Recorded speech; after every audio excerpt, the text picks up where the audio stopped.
Bonjour à tous et bienvenue. Aujourd'hui, première audience générale du pape François devant plusieurs milliers de fidèles. Place Saint-Pierre, il s'est arrêté sur le sens de la Semaine Sainte.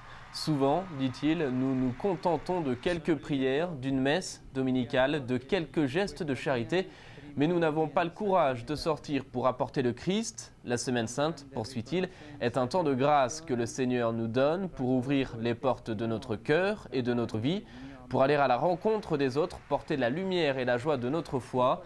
C'est en italien que le pape s'est adressé aux fidèles tout au long de cette rencontre, mais le résumé de cette catéchèse a été traduit par des prêtres en différentes langues, notamment en français.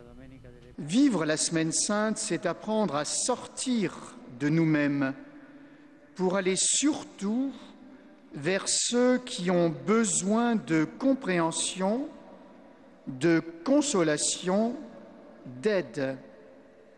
C'est entrer davantage dans la logique de Dieu, qui est avant tout celle de l'amour et du don de soi. C'est sortir de nous-mêmes, de nos manières routinières de vivre la foi qui ferment l'horizon de l'action créative de Dieu. Nous devons sortir pour chercher avec Dieu la brebis perdue. Dieu pense avec miséricorde.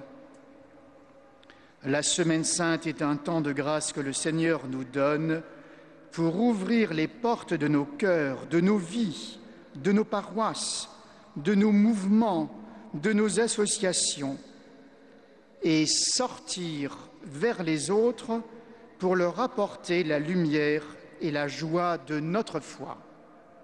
Et à la fin de l'audience générale, le pape a lancé un appel à la paix en République centrafricaine.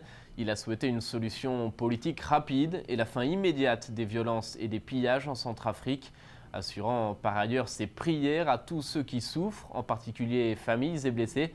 Le pays, je vous le rappelle, est le théâtre de nombreuses violences depuis le renversement, il y a 3 jours, du président François Bozizé au pouvoir depuis 10 ans.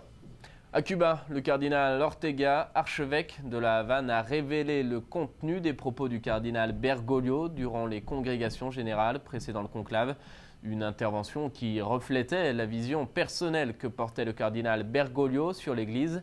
Elle doit tout quitter, disait-il, et se tourner vers les périphéries, pas seulement géographiques, mais également humaines, là où se manifeste le péché, la douleur, l'injustice et l'ignorance, soulignant le problème d'une Église autoréférentielle, prise dans un certain narcissisme théologique.